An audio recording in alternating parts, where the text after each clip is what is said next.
Hello guys, welcome back to my channel and enjoy this fanfic part 2.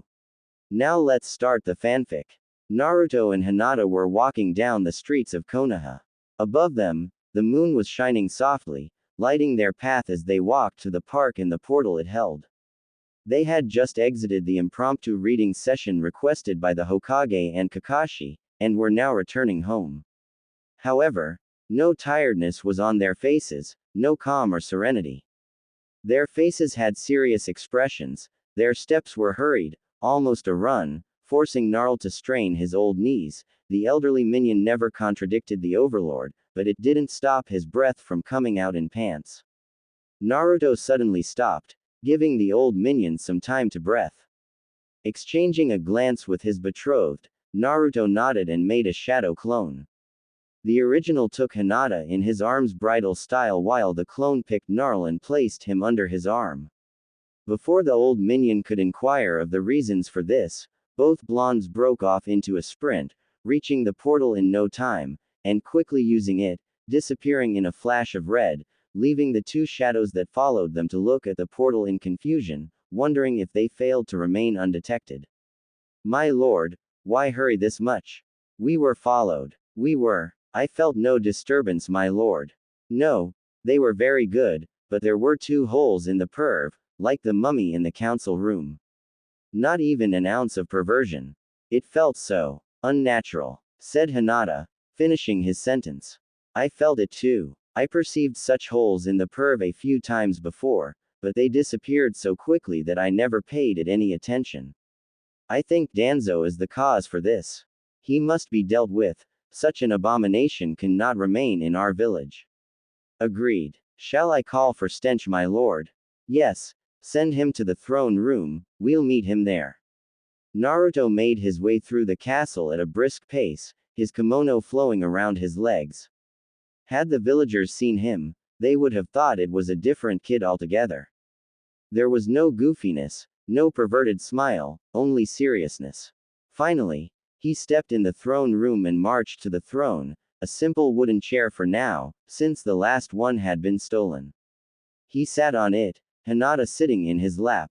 Stench quickly came in. Master, he said, his big bright eyes shining with curiosity. Stench, I have for you a mission of the utmost importance. A man must be eliminated in Konoha, discreetly. His name is Shimura Danzo. I will show you his face on the orb before you go. His death must look like an accident, do you understand? Yes, Stench understand. Good. Now follow me. Hinata got down and walked next to him to the orb. Naruto placed his hand on the orb, and the surface contorted to show Danzo. Stench looked at him for a few seconds, and then he darted to the portal and teleported, going to Konoha to fulfill his sinister mission. Naruto sighed tiredly. I am afraid I am not in the mood for fooling around tonight, my dear. He said apologetically to Hinata. The heiress only gave a poor smile. I know what you mean. Come on, let's just go to bed. The 2 teens made their way to their bedroom, stripped, and slipped under the sheets, cuddling together and enjoying the skin contact. As they held onto each other, they were slowly lulled to sleep by the warmth of the embrace, and the heartbeat of their beloved. Hinata slowly began to emerge from her sleep feeling strange, though she couldn't express what felt different. She tried to rub the sleep out of her eyes, and that's when she realized what the problem was. She couldn't move her arms because they were tied behind her back. When she tried to move her jaw, she realized a familiar ball gag was in her mouth. She began to feel excited, wondering what her beloved had in stock for her. Ah, you are awake, I see. She turned her head, and saw her fiancé, as the day he was born, laying next to her. Then we can begin our fun. Though, we'll have to be quick about it, we wouldn't want to miss our tests. Naruto rolled on top of her and quickly grabbed her legs. Now, he had control of her last 2 free limbs, she was effectively helpless in his hands. And it aroused her to no end. Then she felt another pair of hands pulling her up. Looking above her shoulder, she saw another Naruto, smiling impishly at her. Oh Kami-sama, yes. The clone impaled her rear on his spear while the original claimed her front in one swift thrust. She moaned in the gag, reveling in the feeling of fullness and the delicious friction inside of her. The two Naruto were kneeled, with her legs wrapped around the original's waist, the one behind palming and massaging her ass while the one in the front was holding onto her thigh. They began to move her back and forth between them, making it so when one of them moved out the other moved in. Hinata felt like she was his toy, his little plaything, and it was a massive turn on to her. She was his to have any way he wanted, just like she had dreamed in the academy. The two Naruto were raining kisses on her neck, nibbling on her ear lobes, muttering dirty things in her ears, pumping themselves in her. She felt like she was in heaven. Under such stimulation, she reached her peak fast, and climaxed with a muffled scream, squeezing an orgasm out of both of her lovers as they buried themselves in her as one. They all panted happily, but Hinata felt that they were still hard, so very hard, and she knew there was more coming. And she loved it. She felt the ball gag being removed and the manhoods leave her. Then she heard the sound of splashing water, and looking behind her, she saw the Naruto she assumed was the clone washing his sword. She was grateful. While she did enjoy anal, she didn't want to Anna that went up there, or to have it in her it could cause diseases, no matter how clean she was down there. The clone came back and took hold of her bound wrists, putting her on her knees, her body parallel to the bed. Naruto placed his joystick right in front of her, and she began to lick and kiss it, waiting for him to decide when he wanted to take her mouth. She felt the one behind push inside of her and she moaned in ecstasy. "Now, what are you, my sweet Hinata?"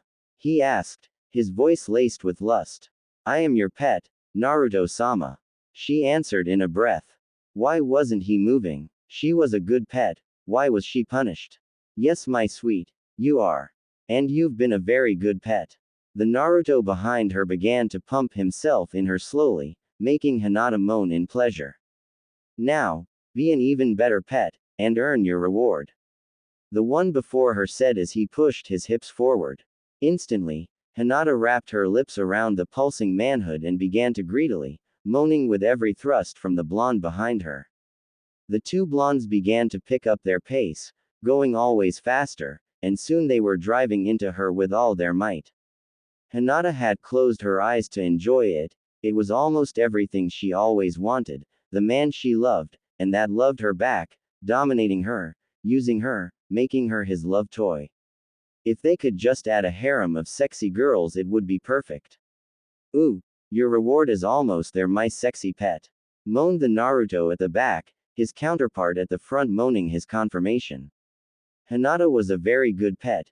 She knew her master loved to give her this reward, and she craved it, so she ed harder and tried to tighten her inner walls, and she succeeded quite well if Naruto N degree 2's moans were anything to go by. She had some trouble breathing, but she didn't care. All she wanted was to have her reward as soon as possible. The back blonde slammed into a very sweet spot, sending shivers of delight down her spine and causing her to let out a long moan. She didn't see it, but she knew her lover had an impish smile on his face as he began hammering into that spot, sending all coherent thinking down the gutter of her mind. She only knew pleasure, and her love for the man doing all this to her. Suddenly, everything went white as pleasure overcame her. The tightening of her womanhood and her long moan caused both of her lovers to climax inside of her, and it is only because her body had associated Naruto's taste with swallowing that she didn't drown. The Naruto behind her dispersed, confirming her theory, and the one in her mouth pulled out. Both teens were panting, but they were happy. Hinata rolled on her side and looked lovingly at Naruto. "That was a very pleasant wake up, my love," she said softly. The blonde smiled and pulled her to him, pressing their chests together as he kissed her sweetly. "I want the best for my love," he said serenely. "Now, shall we get a shower?" Yes. Though, to be at the top of our game, we should probably not fool around in the shower." "Yes, true. Oh, well, there's always tonight." The teens got up, Naruto untying Hinata, and they went to the bathroom to clean up. After a nice shower with a good serving of cuddling, kisses and sweet nothings, they got dressed and took a good breakfast. Yeah, Kakashi had said not to, but hey, with the state they had left him in, if he was there before 9 Naruto would be ready to go a whole week without Hinata. And for him, that was a lot. After the breakfast, they went to the portal, zapped back to Konoha, shared a last kiss, and then went their separate ways. Naruto sighed. He wondered what the test would be about. Uchiha Sasuke was not amused. Not at all. He had gotten up at 5 a.m., had prepared swiftly, and gotten to the training ground at 5:30, avoiding breakfast as Kakashi ordered. It was 8:55, and there were no traces of either Kakashi or Naruto. Sometimes, he wondered if he was cursed. Right now, with Sakura talking his ears off, he knew he was cursed. Finally, the blonde came into view, whistling happily to himself. Oh, hey you two. Sensei not here yet, huh? Said the blonde. Hey, I'm still sexing Hinata. Naruto baka, you're late. I'll tell Sensei and he'll have you expelled from the program. Ma, that would be quite hypocritical of him since he's late too. Answered Naruto with a smile as he jumped onto one of the 3 training logs and sat cross-legged. A few minutes passed, and Kakashi finally appeared. Hello students. I apologize for the delay, I got lost on the road of life. Now, shall we begin our test? Sakura and Sasuke's eyebrows twitched. A lot, but Kakashi clearly didn't care for that. He pulled out 2 bells from his pouch and tied them to his belt. Alright, your goal is to get these bells, come at me with the intent to kill, otherwise you won't stand a chance. You get a bell, you pass. He then took out an alarm clock and placed it on the stone nearby. This clock is set to ring at noon, if you haven't taken a bell by that time, you lose. Do you understand everything? They all nodded. Good. Now go. In a flash, they all went into hiding. Though, with Sakura's hair, she was easy to spot. What really surprised Kakashi was that Naruto's blonde hair wasn't seen. For some time, he waited, then out of boredom, he took his favorite book out. This time, it was Ika Ika Night Life, the tale of 2 young people loving each other dearly, but unable to express their love, so to cope they went to a club at night to give themselves to others, their identity kept hidden by a mask. In these nights of debauchery, they found each other and became lover until they went to no one else but each other, and then came the part where they discovered the other's identity and, a hail of shuriken nailed Kakashi in the side, before a puff of smoke enveloped him, leaving a log in its wake. Sasuke swore under his breath and moved to a new position. He needed a bell, that much was certain, and he would do whatever he could to get it. He tried to think of a way to get the bell, maybe even the 2 bells. That would be a worthy show of his abilities. But the 2 others were a problem. Sakura would get in the way and Naruto, with that armor suit of his, was an actual competitor. He landed on a thick branch to take a breather. Maybe he could use this situation to his advantage. This was like a mission, and a shinobi should do everything he could to achieve his objectives. That included sacrificing pawns. A sinister smirk made its way to his lips. Naruto was hiding where no one would expect him to. Under the lake. He was using a small piece of bamboo to breathe while staying close to the surface. To make sure he was undetected, he had hidden among a patch of bamboo that grew there, and to spy more efficiently, he was channeling chakra to his ears. However, he was far from satisfied so far. He had only heard the whistling of weapons, a bunch of meaty thunks, and a poof. Deciding to just quit it, he began to slowly make his way to the shore. Normally, he would use chakra to push the water out of his clothes, but he refrained for now, it could lead Kakashi to him. Something clicked in his mind, and a mischievous smile appeared on his lips. Using stealth gained from a few pranks and loads of peeping, he snuck into the forest and began to lay trap after trap. Once he was satisfied, he used his chakra to push the water out of his clothes, quite obnoxiously too, just to be sure. Then, he unsealed his armor and waited. And it began. Explosions began to rock the forest, weapons came flying, birds left in a panic, and a sadistic grin graced his lips. hidden behind his mempo. When Kakashi finally landed in the clearing, he looked a bit tired and was panting lightly. Nice trap layout. I actually had some trouble escaping some of your traps, if only because of the sheer number.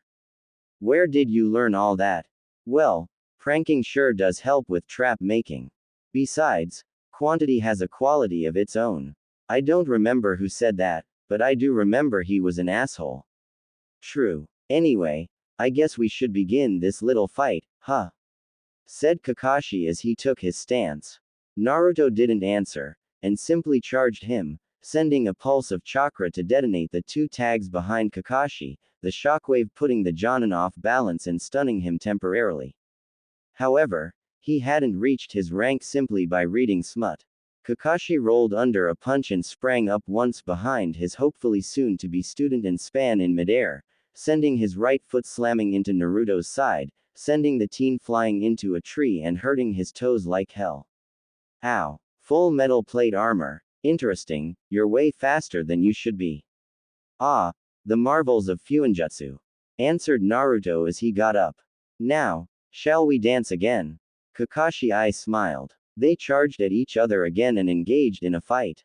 Naruto's speed was good, even without his armor, but once in the Fuinjutsu enhanced cuirass, he reached mid-chunin speed, making his taijutsu much more efficient. That wouldn't have been a problem for Kakashi if his blonde charge hadn't decided to summon 5 clones to help him, and with their metallic plating, they proved far more resistant than regular shadow clones. By now, Kakashi was impressed, very much so. He never had a genin keep him on his toes before. Then something unexpected happened. Sakura came in, charging rather slowly for a genin, while screaming a battle cry. The 6 Naruto began to work around her, making sure she didn't get in the way of their attacks while staying out of the way of her quite sloppy punches. Kakashi noticed that, more than anything, Sakura was trying to pin him down, to keep him in one place. He idly wondered why she would do this and if she was working with Sasuke. Maybe there was some hope for these two after all. The 6 Naruto also seemed to have understood that because they began to give Sakura more and more shots at blocking Kakashi's ankles, and then the girl used 2 kunai linked with ninja wire to wrap one of Kakashi's feet and pin it to the ground before quickly doing the same to his other ankle. Then Sasuke came, with his hands locked in a tiger seal, and a sinister smile on his lips. Kakashi knew no one would have enough time to flee. Sasuke was already breathing fire, and at point-blank distance, no one could escape. Everything slowed down. He saw Naruto's legs tensing to propel him out of the way, but it would be too slow.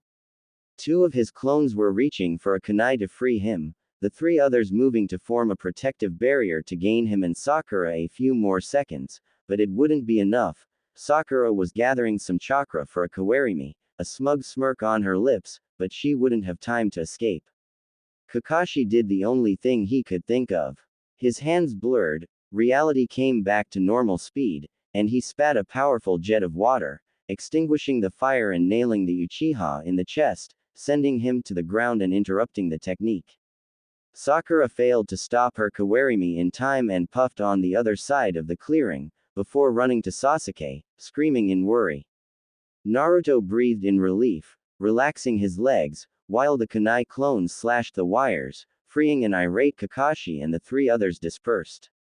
Now free of his movements, Kakashi marched onto Sasuke with burning fury in his eye.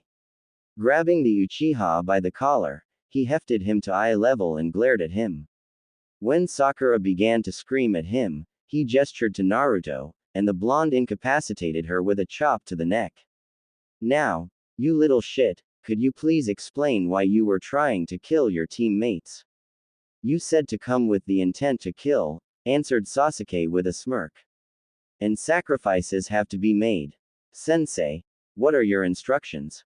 Asked Naruto, to divert Kakashi's attention from Sasuke before the Jonin did something he would regret. We report to Hokage-sama.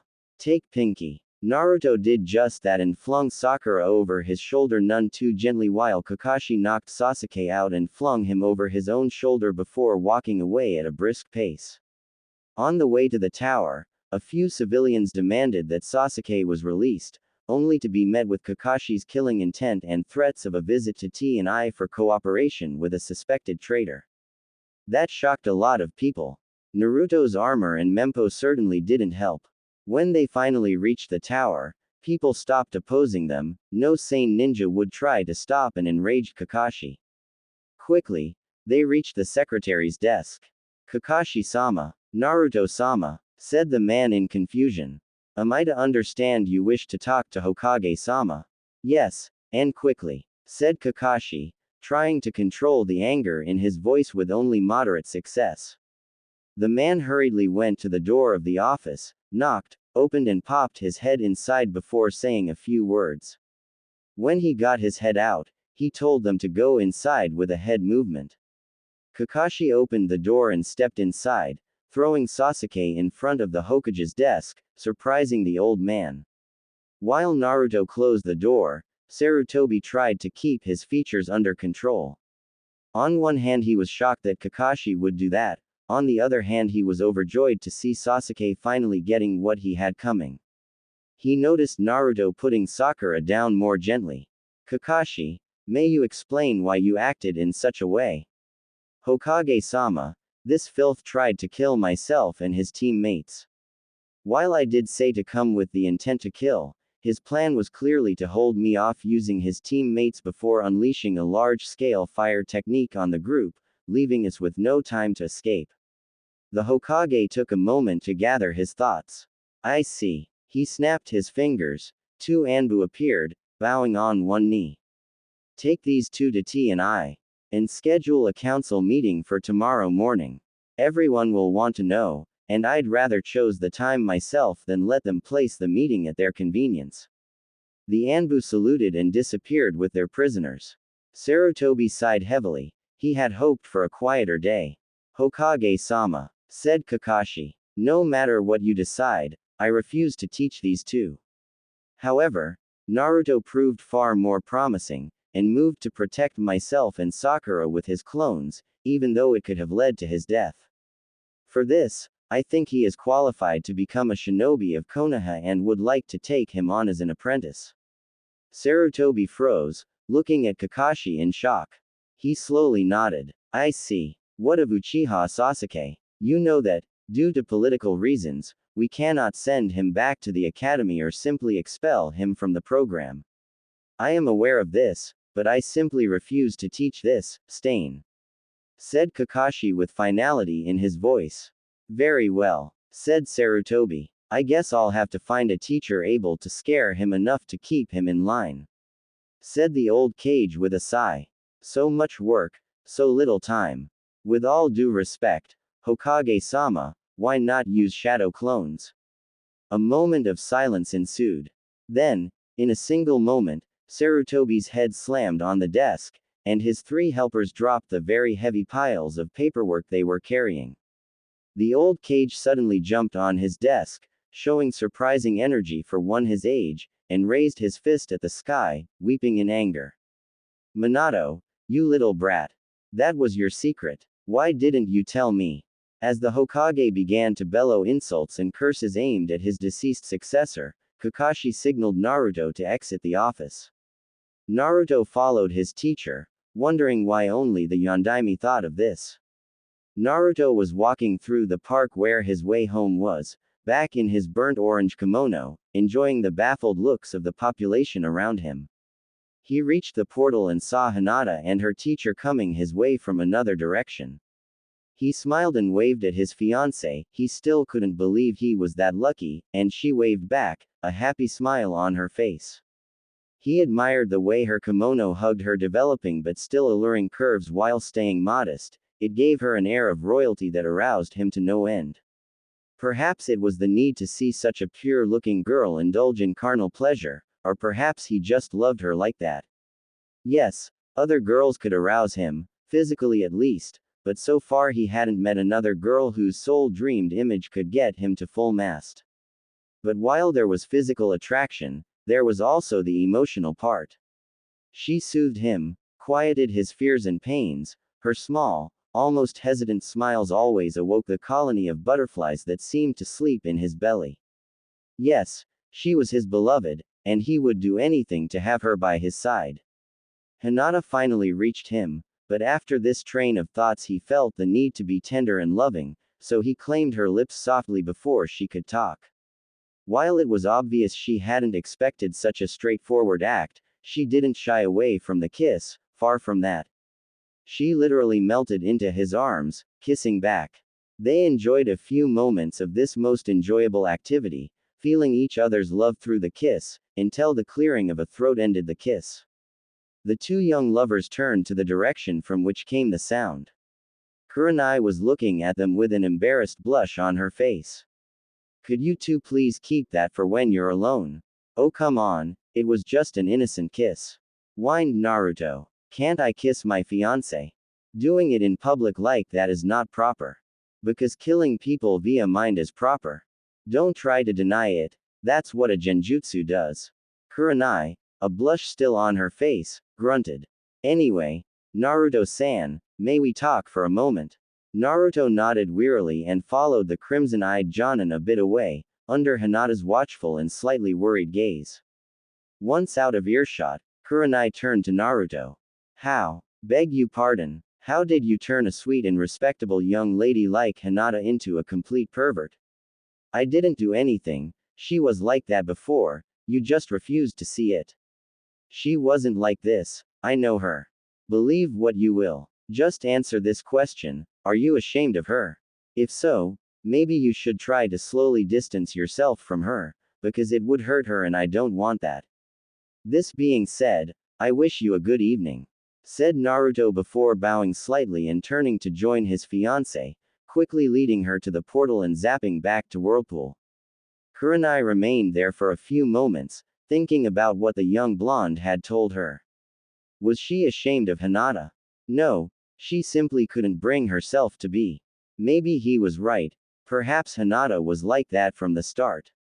Maybe she should open up a bit and see if there really was something to this Provenus thingy.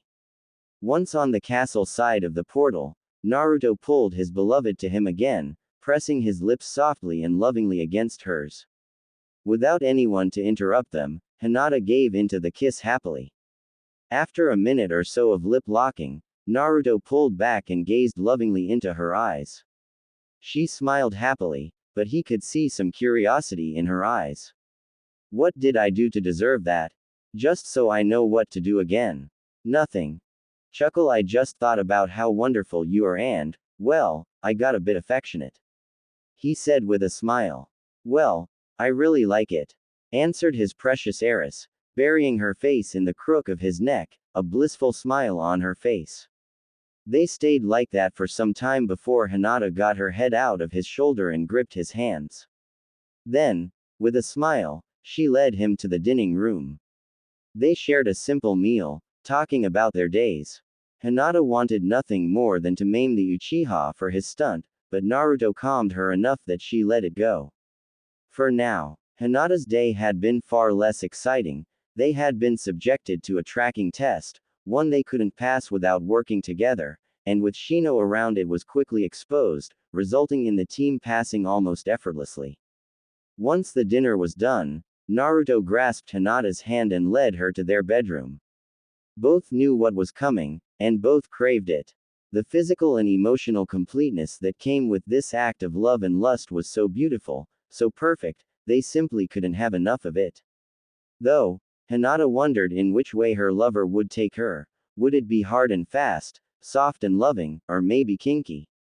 Though, after all the cuddling and kissing, she couldn't help but hope for some sweet, soft love making. And her wish would be granted. As soon as they were near the bed, Naruto turned to her and claimed her lips in a slow, loving kiss, slowly passing his tongue on her lips. She granted him access, parting her lips to welcome Naruto into her mouth, playing with his tongue as she slipped her arms around his neck. She felt his hands caress her sides through the kimono, slowly moving to her back, untying the knot of her obi, letting the piece of fabric fall to the ground. Hinata's hands glided from his chest to his back, sliding down until she reached the black obi of his kimono, and untied the knot slowly. Once his sash was on the ground with hers, they opened each other's kimono, exposing the mesh shirts beneath. They came up for air, their hands pushing past the hem of the shirts in sync, before resuming the kiss. They pushed the kimono off of their beloved's shoulders, both garment hitting the ground at the same time. They interrupted the kiss just long enough to remove the mesh shirts, tossing them randomly, before mashing their lips together again, pressing their bodies together. Their hands went to the trousers, pushing them down, until they only wore their undergarments. Quickly, Naruto's hands found the clasp of her bra, snapping it open expertly. Quickly, the piece of fabric was discarded, unveiling her young but still bountiful chest, and it wasn't long until both her panties and his boxers met the ground. Hinata moved to sit, but Naruto's hands stopped her, making her wonder what he wanted to do to her. Naruto's hands down to her thigh and pulled them up, causing her legs to reflexively wrap around his waist. He was holding her just above his throbbing manhood, ready to impale her. He broke the kiss and looked at her in eyes, his gaze filled with lust, just as his member teased her moistened flower. "Put your hands on my shoulders, love," he said gently. Hinata obeyed, placing her hands on his shoulders and pulling back a bit.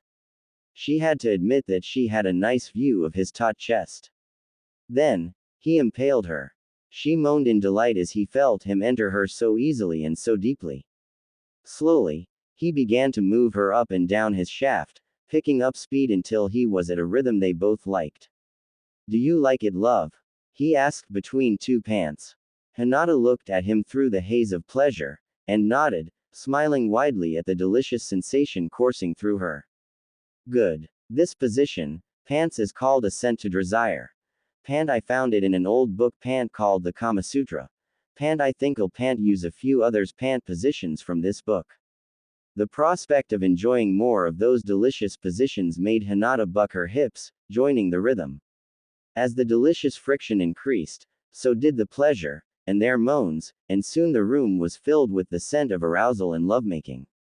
With a long drawn-out moan, Hinata climaxed, showing her pleasure-filled expression to her lover, as her womanly treasure enticed Naruto into giving up his seed. Naruto pulled her against his chest and kissed her. They remained like that, Naruto standing, Hinata wrapped around him, for a few moments, until Naruto simply couldn't stay up anymore. He went to the bed and sat on it, letting Hinata unwrap herself and crawl on the bed. Naruto crawled after her, settling beside her and wrapping her in his arms, spooning her. Then, as she drifted to sleep, Hinata felt her favorite stick slip between her lower lips and lay still there. She smiled. Naruto woke up feeling very comfortable. He opened his eyes to a mop of blue hair he recognized immediately. He smiled in happiness. He snuggled closer to her, and suddenly had to stifle a moan. Hinata, still sleeping, didn't stifle hers. That's when he remembered his last action before going to sleep. It seemed that his morning wood had found itself in a wonderful situation. He pondered his options for only a second before taking the only decision he could. He moved his arms from around her waist and cupped both of her s, massaging them softly, enjoying the quiet moans he got out of his sleeping lover. Then, he began to slowly rock his hips back and forth and kissed her neck sensually. He kept his pace even, trying to see if he could get her to peek in her sleep. However, that idea went down when Hinata's eyes fluttered open after he brushed against a particular spot. Yes, are trying to find all the ways to, wake me up with pleasure. She asked through her moans, enjoying the soft lovemaking. "Maybe, my sweet Hina." He breathed in her ear, feeling the shudder that went down her back. "Why, do you want me to stop?" he asked teasingly, already knowing the answer. By no means, explore all you want." And Naruto did just that. One of his hands left Hinata's and descended upon the little bundle of nerve between her legs, softly rubbing it and eliciting pleasured mewls from the beautiful heiress. His mouth returned to her neck, kissing, licking. He upped his pace a bit, loving the way she shuddered against him. He began muttering loving words in her ear as he felt her walls spasming, and after a few more minutes of lovemaking, she tumbled over the edge with a long moan, muffled by her closed lips. They took a few minutes to catch their breath, still pressed against each other, enjoying the skin contact. Then, Naruto pulled out of his lover and kissed her cheek. He got up and helped her out of the bed, pulling her to him and into a fierce kiss. After a few moments of lip locking, he realized there was something he had failed to tell her in the last few days. Hinata-chan, I should have told you this sooner. I hope you can forgive me for being so late. I love you. Hinata smiled as she looked in his eyes. She could see the honesty in his eyes, and at long last her ultimate fears were quieted. I love you too, my Naruto-kun. She kissed him softly, and he answered in kind. When they pulled back, they smiled at each other, and walked together to the shower. After some innocent, for once fun, they got dressed and went to the portal, zapping back to Konoha. The two parted ways after a last kiss. Naruto made his way to the Hokage Tower, where he met Kakashi, who was surprisingly on time. I thought you were late to everything. I think that you deserve some respect as a fellow Ika enthusiast and as an excellent storyteller. Answered the eye-smiling Jonin. So here I am. But I have a reputation to keep, so Hokage-sama was kind enough to call the council 2 hours before the intended time. Yeah, the fact that they'll be too tired to put up much of a fight has nothing to do with that. Nope, absolutely nothing, answered the very cheerful Cyclops before leading his student inside the tower. They made their way to the council room and met the Hokage just as he was about to enter the room. Ah, you are here, good. Let's go in then. The old man opened the door and stepped inside, to a rather amusing view. Sum and Choza were exchanging raunchy jokes loudly. Shikaku exhibited the second Nara bloodline by sleeping peacefully through the ambient chaos. Inoichi was looking straight in the eyes of a civilian unblinkingly, making the poor man sweat up a storm. Shibi was busying himself by having his insects dance a three-dimensional ballet, Hiyashi enjoying the view while idly launching popcorn to any civilian that looked like they were falling asleep. But not too hard, just enough to leave a bruise. It should also be noticed that the civilians had casts around various parts of their bodies. When the Hokage came in, the civilians glared at the trio. May we know why you are so late, Hokage-sama? Asked the pink-haired woman, trying desperately to remain polite. I was waiting for Naruto and Kakashi. Answered the elder. I was waiting for Sensei. Supplied the younger. I was waiting for a black cat to cross my path so I could retrace it and be late. Answered Kakashi jovially. The shinobi side chuckled or laughed, the civilian, not so much. The Hokage ignored it altogether and simply went to sit before motioning for an anbu. Go fetch the prisoners. The masked ninja nodded, and disappeared just as Homura and Kaharu stepped in. Hello Hiruzen, how are you today? Asked Homura, sounding far nicer than he used to be in the last few, decades. This surprised Hiruzen pleasingly. Very well, and you? Quite well too, I feel strangely energetic. Kaharu giggled with a blush. I can attest to that, she said as they both sat. She looked around, surprised. Danzo isn't here. No, that's one of the first things we must discuss, said Sarutobi. The honored elder, Shimura Danzo, passed away this night. He was brutally murdered with a potato masher. Steen ch. Thought Naruto in anger. We also found the body of a former root Anbu next to Danzo. It is suspected that the root lost what little reason he had left and murdered Danzo. The root killed himself by slamming the handle of the masher through his own heart. He killed his former superior with a masher. He must really have hated him, said Choza. But why the masher? I mean, it usually is in a drawer in the kitchen, why not take the first thing that came to hand? No, the root came with the masher, answered Sarutobi with certainty. Why are you so certain? Asked Shikaku, still looking like he was sleeping. Actually, half of his brain power was dedicated to napping right now. Danzo had a loathing of potatoes. He particularly despised fries, said Homura. Blasphemy, bellowed Choza, fury written on his face. That man had no taste, commented Hiyashi, who was coincidentally eating fries. From where he had pulled them, no one knew. Anyway, since the case is solved, we'll move on, said the Hokage. Just at this moment, the doors opened, and Sasuke and Sakura were led into the room by an Anbu squad. It is to be noted that Sakura was gagged. What? Why is my daughter led here like a prisoner? Shrieked the pink-haired woman, revealing without a doubt her link with Sakura. Well, she was brought with her teammate after his questionable behavior yesterday. And why was she taken by Anbu? Pressed the woman further. An old law from the Shadaime. Should the occasion arise, we must search for, and I quote, a goddamn off switch for their annoying voices, quote end. Sarutobi then produced an old-looking scroll and showed that it was indeed a law ordering to look for a goddamn off switch to the annoying voice of the Haruno family, signed by the first. Old man, isn't it a shinobi matter too? Asked Naruto, hoping he wouldn't have to suffer from the civilians' idiocy. It is, said a sadistic-looking Hiruzen, looking hungrily at the civilians. I'm just waiting for them to step out of line. Let it be known, had the village been named after its civilians, it would have been renamed the village hidden in the shaking leaves. Anyway, said Sarutobi, turning back to normal. Uchiha Sasuke, step forward. Said Uchiha walked 3 steps, an arrogant look on his face. Intel and Anbu uttered one name. Anko. Immediately, Sasuke tried to disappear under a table, only to be kicked out by the civilian counselor that already hid there. Sasuke was looking around in absolute terror. He almost looked like a mouse going paranoid over a cat that wasn't there.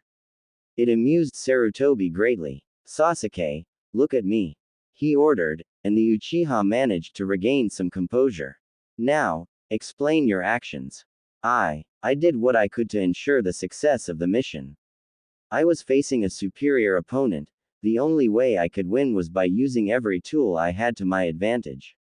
And that meant sending your teammates to their death. If necessary, yes. So you would have agreed if you had been among the sacrificed?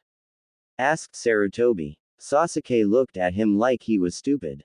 Of course not. I'm the last Uchiha in this village. I'm too important to sacrifice. Then what makes you think you can sacrifice your teammates? The Dobi is an incompetent pervert, and Sakura is a fangirl. Answered Sasuke flatly. He didn't pay any attention to the crushed expression on Sakura's face. Actually, Naruto is the last of his clan, making him just as important as you. Pointed Sarutobi. And he beat you in taijutsu, so he isn't incompetent like you pretend. As for Sakura, she is human, that alone should forbid you from sending her to her death without considering other options. Now, could you tell me why I shouldn't expel you from the shinobi program? And don't tell me it's because you're an Uchiha, I simply don't care about that. Said Sarutobi in a calm voice. Sasuke gulped, trying desperately to find a way to remain in the ninja force without flaunting his status or indirectly threatening the Hokage. He wasn't stupid enough to do something like that. Finally, he swallowed his pride and prayed that what he had in mind would work and not backfire too much. With proper guidance, I might be able to better myself. The words left a sour taste in his mouth, but he had no choice. To kill Itachi, he needed to be a shinobi. For a moment, Sarutobi seemed to think, then he nodded. Come to the tower at the end of the week, I'll have a teacher for you. Now go. Sasuke bowed and left, quickly followed by Sakura, who was looking all lost. Is there anything else? Asked Kakashi. Sarutobi shook his head. Good. Now if you'll allow it, I'll take my student and leave. Hiruzen nodded, and then began to look at the civilians with a malevolent smile. Hiyashi gave popcorn and soda to all the other clan heads. The show would be good. It was nearly noon, her meal would soon come. She looked at the window forlornly. They had decided to taunt her yet again, leaving it partially open. The glass and wood were reinforced by seals, making sure that her meager strength couldn't break it, and her door was tightly locked, giving her no chance to escape this prison she loathed. Her sole reprieve was the little orange books given to her by that blue-haired girl. She had never talked to her, only caught a glimpse of her, but it was enough. She knew someone out there was trying to help her. It warmed her heart. With a sigh, she returned to her painting, depicting once more a scene of Ika Ika. It was the only occupation she really had after all. That, and fantasizing that someone would free her from this hellish life and let her explore the world outside. There were so many things she wanted to do. Look once again upon the Hokage monument, taste that ramen food she once heard someone shout about, see the ocean, have a threesome. With a sigh, she tried to take her mind off of those matters. Until she heard a very low moan. She didn't exactly have a lot of ways to pass the time, so she had trained her senses, even using what little chakra she had to help. Her sight was perfect, her nose about twice as efficient as a normal human nose, and her hearing was also improved. Which mean, she could hear people coming. Yeah, it was about lunchtime, but for the frigid bitch that brought food to moan. Something was going on. She smiled. Maybe she had forgotten where she was, or maybe she thought that her hearing wouldn't pick the sounds. Anyway, it would give her a very good distraction. A new moan, strange she noted, was heard, along with the sound of fingers moving on, into, something wet. Was she touching herself? Now, how about you finally tell me? Murmured a velvety voice that she quickly identified as female. Ooh, this was getting good. And no, never, why you won't get to her. Came the bitch's answer. In a way, it excited her, but another part of her mind was wary. Why was she resisting? Who was this mystery woman looking for? Suits yourself, love, I'll just you in every room of this isle until I find Yaku-chan. Answered the velvety voice. Now, Yakumo was positive that the unknown woman was looking for her. And honestly, she wanted to be found. Yakumo untied her obi, opened her robes, and let her pants fall to her ankles. She quickly snapped her bra open, and let her panties fall down her legs, before caressing one of her s with one hand, placing the other at her entrance. Arousal began to flood her as she heard her warden's moans and a shoji door open. Oh my, she's not here. Looks like we'll begin our fun. Yakumo was thrilled by the moans of pleasure that came from the beginning of the corridor, and she caressed herself for the better part of 2 hours to these screams of ecstasy, reveling in the symphony of flesh hitting flesh. When her door finally opened, she was exhausted, but so was her jailer. The brown-haired woman just collapsed on the ground, wearing only her jonin vest and a shirt that was pulled above her nicely sized s, gasping for air. And no more. Please, I can't. The would-be abductor stepped inside, revealing a purple-haired woman wearing a tan trench coat, a mesh suit that was currently widely opened, allowing access to her perfect s, and a bright pink strap-on. For a reason she couldn't understand, the fact that the strap-on was pink was especially arousing to Yakumo. The woman was drenched in sweat and was breathing heavily, but she looked like she could still go for a long time.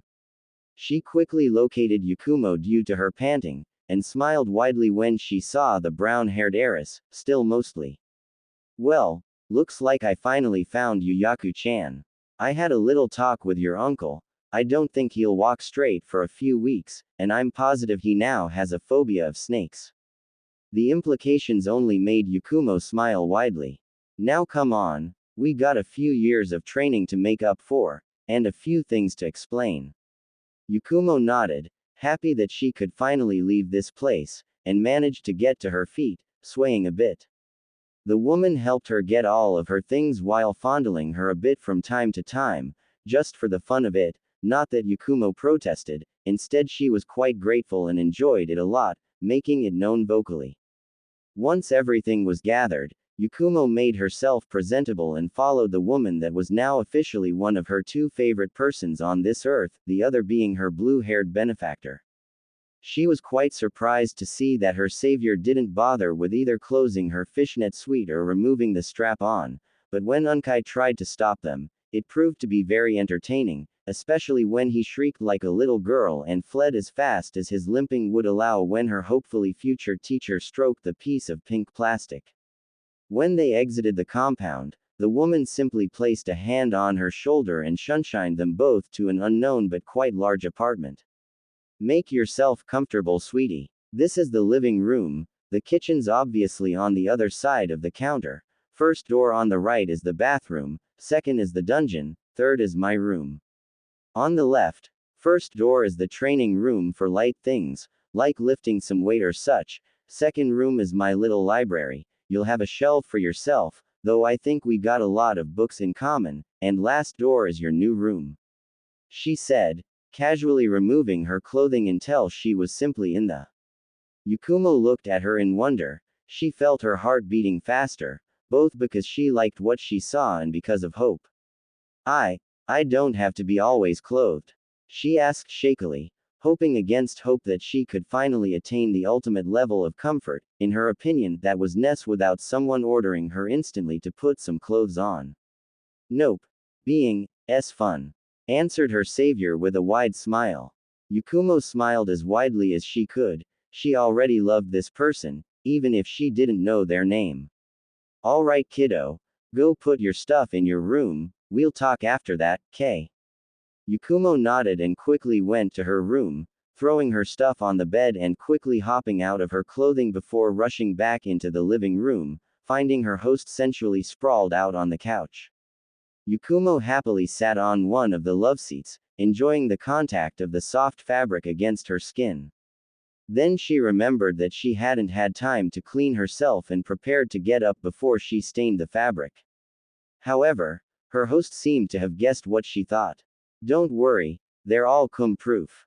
Now, let's go with introduction. I am Mitarashi Anko, your future teacher and your roommate. Pleased to meet Yayaku-chan. She said with a saucy grin. I'm happy to meet you too, Anko-sensei. Answered Yakumo with a smile. All right, sweetie. There are a few things to explain first. Said Anko, looking a bit more serious. First off, you were supposed to receive mental training in order to defeat a split personality that took control of your powers to kill your parents. Yeah, I know, far-fetched, but believe me, it's far from the craziest thing there is in this world. Second, you were supposed to be kept fit, so that once that split personality was defeated you could be sent right into the shinobi program. As it is, it'll take some time to get you where you need to be physically, but I'm pretty sure we can beat your crazy part soon. Any question? What was the role of Yuhi Kurenai in all that?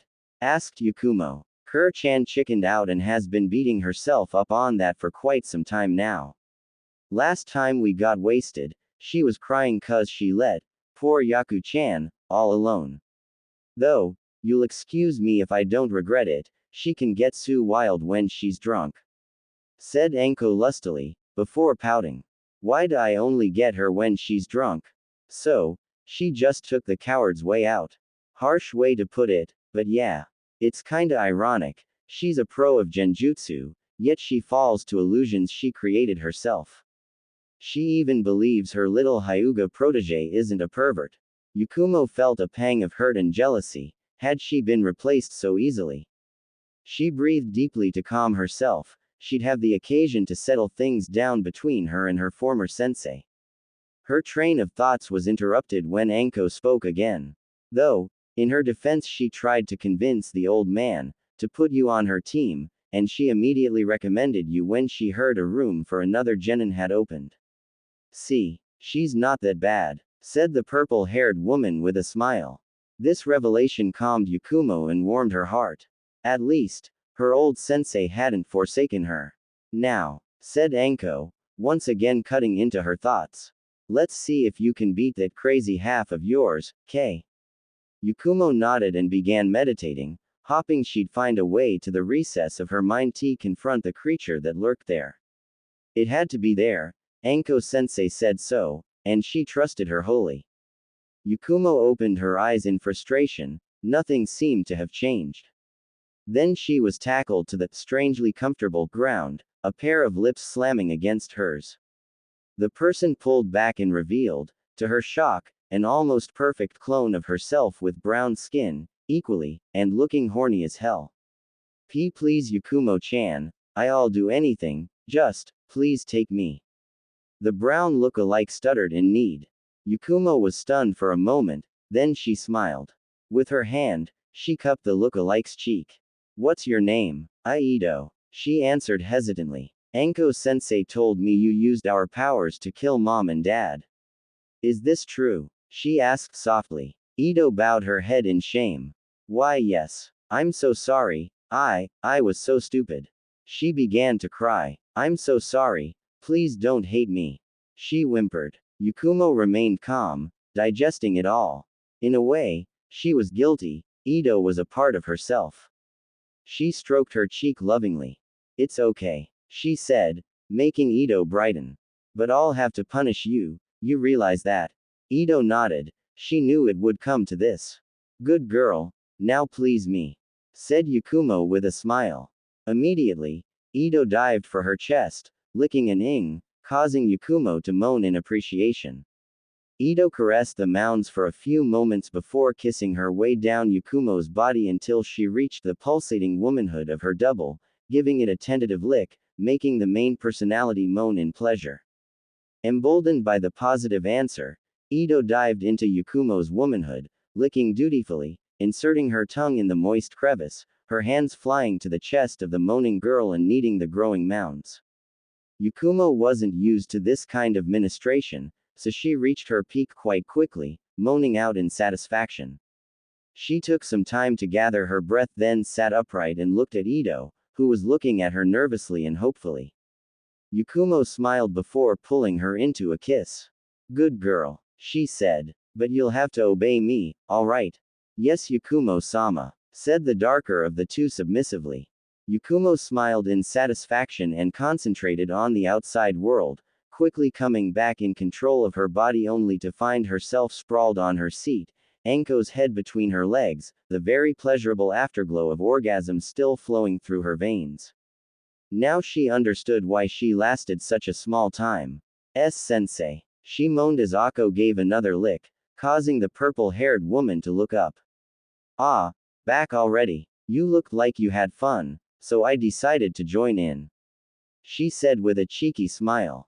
So, how'd it go? Yakumo answered with a smile on her own. Let's just say that loving oneself has a whole new meaning. Sakura was in deep thought. That afternoon, she had determined that Sasuke was just being his cool self in the council room, and that she should admire him all the more for it. Thus, his comment about her being expendable had been forgiven, then forgotten. So, when her mother brought her a note from Sasuke asking her nicely, more like ordering her very rudely, to come to the Uchiha district, she went with a spring in her steps. She hadn't stopped when she had seen Ino at the gate of the compound, showing quite proudly a note almost identical to hers, neither had she been put off when Sasuke had told them both to come in and led them silently to his room. When he had told them to undress, they had obeyed, blushing due to embarrassment. They had even gone along when he had told them to make out, saying that the last to come would go first with him. Sadly for Sakura, she had lost. Once it was done, Sasuke began riding Ino without waiting for her to catch her breath, thrusting mercilessly inside of her. She had tried to make it look like she enjoyed everything, but Sakura had seen the tears in her eyes when Sasuke had ripped her hymen. Sasuke had satisfied himself. Then he had taken Sakura. It had been painful, but, like Ino, she had played the part of being happy and pleasured. Sasuke had satisfied himself, and while she felt some gratification at the warmth in her belly, she still was disappointed that her first time had been kissless and brutal. But it had to be the way true men did it, right? Sakura, whispered Ino, in an effort not to wake up the sleeping Sasuke. Yeah, answered the pinkett in the same tone of voice. Say, can we be friends again? Sakura looked at her, smiled and nodded. No matter how unpleasant her first time was, at least she could restore her friendship with Ino. Iruka was roof hopping. He wanted to see what was the result of the council meeting involving 3 of his former students. Then, he saw it, something that had resulted, a year or so ago, into a complete female riot. Naruto, with a fishing pole. The gray-haired man looking over him had to be his teacher, and the fact he didn't stop him was quite worrying. Quickly he ran to stop the teen, but he arrived too late. Just late enough to have panties shoved in his hands, see the teen and his teacher disappear in a blur of speed, and hear an enraged scream. Then, the one he didn't want to see right now appeared. Mitarashi Anko. Her expression of unbridled fury descended into shock and confusion. Iruka-kun, she asked in bewilderment. Iruka began blabbering, trying to tell the beautiful woman that he didn't do it, but before he could explain correctly, she smiled in a way that made his heart skip a bit, and his pants tightened dramatically. Well, I didn't expect you to be so direct, she said in a low voice. She came closer to him, pressing her body against his and almost making his pants blow up. Not that I complain. How about I see you at your house tonight? She whispered in his ear sensually, effectively shutting down Iruka's higher brain functions. He only nodded dumbly. Anko smiled alluringly before turning back, walking to the edge of the roof, looking above her shoulder and sending him a lustful look before finally jumping down. Iruka finally noticed that he still had her panties in his hand. His hormones shot through the roof while howling madly and performing various acrobatic figures. Then he darted to his apartment to prepare for any situation. Naruto and Kakashi had parted way a few minutes ago. They were still laughing at the prank they had pulled on Iruka. Naruto had some regrets. Iruka was an overall nice guy, and that Anko lady was quite volatile according to some things he had seen, but hopefully his old teacher's charm and charisma would save him from emasculation and instead result in a wild and passionate night. Whistling happily, Naruto walked to the park where his portal back home was. He looked up at the sky. The evening was beginning. Then he saw Iruka passing above him, a wide smile on his face. Hey, success. He finally reached the portal and went home. He had barely stepped out of the transportation seal that he felt two very familiar arms wrap around him and lips he knew so well press against his. Without hesitations, he kissed Hinata back lovingly, pulling her closer to his body. Before things could get too frisky, Hinata pulled back and looked in his eyes. We have guests, she said apologetically. Guests? Who? They came back with stench. They don't appear in the perv, she said nervously. Naruto nodded and followed her as she led him through the castle. He reached a room where he saw dozen upon dozen of ninja, all of them in the same black cloak and with featureless masks. When he stepped into the room, they all kneeled. He looked at them in wonder, asking himself what to do. Then, a gray-haired boy rose to his feet and came to stand before him, bowing low. Uzumaki-sama, we are the root division of Anbu, trained by Danzo-sama to defend Konoha from the shadows, he said, but Naruto noted some anger in his voice at the mention of Danzo. With Danzo-sama's deed, we gathered to determine who we should serve to protect Konoha's interests better, and we have come to the conclusion that helping you restore the power of the Uzumaki clan would be the most beneficial act for the village. As such, we are at your service and will obey your every order. Naruto grinned widely. Now he had his own personal army to corrupt. Good. First things first, you're all gonna go through a crash course on the joys of.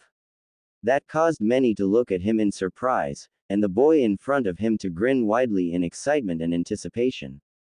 And whip those emotionless masks off your face. I wanna work with humans, not machines. Many seemed uncomfortable, but there were some that looked pleased. That's when Naruto heard the boy that had talked in their name mutter something. Barely met him, already love him. Now to get some. Shin opened his eyes and groaned quietly. He looked around himself, and a smirk came to his face. Their new employer had commissioned for them a month-long ed trip, in some of the biggest red lights district of Fire Country. He looked above the whore lying partially on his chest and found Sai on the other side, looking positively out of it, and boos tend to do that. He could hear some of his colleagues, both male and female, still hard at work learning. Such dedication, he truly admired that. He snickered. Life was in good. Naruto walked to the training ground assigned to him and Kakashi, whistling happily. His new agents had left yesterday on their educational trip, meaning they already had their first lesson. Hopefully, the disturbing hole in the perv would be gone by the time they came back. He arrived at the training ground and saw Kakashi, leaning against a post, his nose buried in one of the books. Yo sensei, so, what are we gonna do? Training my pupil, training. Taijutsu first. Without the armor. Then, weightlifting, endurance, speed, I'll try helping with kenjutsu, and lastly we'll keep some time to study on fuinjutsu. Sounds good. Sounds very good, answered Naruto with a smile. Iruka opened his eyes tiredly and tried to determine why he was so damn sore. He felt a warm breath on his chest, and when he looked up he saw the purple head of his now official girlfriend. 2 days since their first night, and Iruka honestly didn't care if they were taking things too fast. He had always had a thing for Anko, and honestly it was the proximity of her situation and Naruto's, as pariahs, that had led him to giving the boy a chance. And that same boy had given him a chance with his old crush. Karma. Yeah, seemed like Anko was waking up. Hey Ru-kun. What time is it? Around 7:30 Ko-chan. Ah crap. Can't stay. Gotta prepare for team meeting. She said sleepily. He pulled her into a quick kiss, the smile that grew on her lips making his pride swell. Well, go and prepare. How about I take you out tonight? I know a good restaurant, if you want. Yeah, she said with a smile. Ah, might as well get up. She climbed out of bed, stretching in a very sensual way for Iruka's pleasure, before gathering her stuff, blowing a last kiss to Iruka and sunshining home. As she appeared in her living room, she noticed Yakumo passed out on the couch, a dildo up both her holes, a smile on her lips, and a porn movie on the screen. A finished porn movie. She gently shook her student awake, giggling slightly when she heard lewd mutterings come from the young girl. When Yakumo was finally somewhat aware, Anko explained the situation. Okay Yaku-chan, we're gonna take a shower and head to the training grounds, gotta meet our new team. A shower? Like, hot lesbian kinky type of shower? Asked Yakumo hopefully. Anko smiled widely and kissed her straight on the lips. Got your answer? She asked with a saucy grin. Yakumo answered with her own grin. Sasuke was annoyed. He wanted that teacher to come, and fast, but he or she was nowhere to be seen. Actually, he hoped the teacher would be female, then he'd charm her and punish her for making him wait. A dark and lustful chuckle escaped him. Then, he felt 2 hands fall on his shoulders, and an impressive and squishy rack press against his back. That about summed up the good news. What are you laughing at, Sasu-chan? Asked a voice he had come to fear. Slowly, he turned his head, and looked into the most predatorial brown eyes he had ever seen. He whimpered pathetically. Now, said Anko ominously. Let's begin with the training. 3 weeks since graduation. It had been quite hectic, but it was something Hinata could live with. Her time with Naruto had been delicious. They made love almost daily, in plenty of fun positions, with a varying number of clones. For more fun, Hinata had learned the shadow clone technique after the chakra well had been repaired in the Uzumaki castle. A nifty little thing, the chakra well. According to Gnarl, it drew natural energy from the environment and converted it into chakra to fill the reserves of the people near it. It had proved useful, since it allowed Hinata to learn the chakra-intensive technique safely, and had subsequently increased her reserves. She now had enough chakra to make 3 clones, an impressive feat for a genin like her. Of course, Naruto had been very pleased with her success, and had showed his satisfaction with a wild clone orgy, with at least 5 Naruto for each Hinata. The young Hyuga still couldn't help but smile when she thought of that orgasmic night. Sadly, not everything was good. Sasuke had begun betting his fan club, and had become even smugger because of that. He could boast, and did so loudly, a half-hour of uninterrupted before having to take a break. Hinata personally found that laughable, but that was understandable since her fiancé was a god able to go at it for 3 hours of intensive ing without even a single break. Of course, after that he needed a good rest, but hell, so did she. Ino and Sakura had become close again, and more than once Hinata could have sworn that the two were about to kiss, but she could have been wrong. Hinata didn't know who were Sasuke and Sakura's sensei and last teammate, and she didn't care that much. Right now, she was with her team on a C-rank mission, the first delivered to a team of her class, mind you. Kurenai had made it quite clear that she would mercilessly gloat about it to her colleagues, and especially to her boyfriend Asuma. Hinata smiled slightly at this. She knew Kurenai had loosened up a lot after her talk with Naruto, and she was immensely thankful for it. Her team life was far better thanks to that. She also suspected that it had to do with a good longing from Asuma. She looked at the ancient temple. They had been sent to investigate after these ruins had suddenly sprung up from the earth. The preliminary analysis team hadn't found anything suspicious, no chakra residues, no traps, nothing, just old, rotten scrolls and strange devices far past salvage point.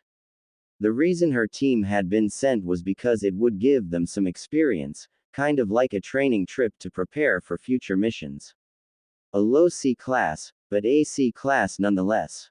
So, Sensei, what are we to do exactly? Asked Kiba, already visibly bored.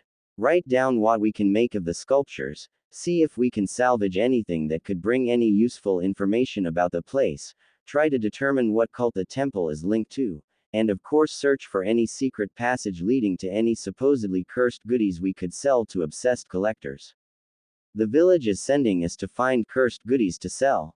No, that's just pocket money.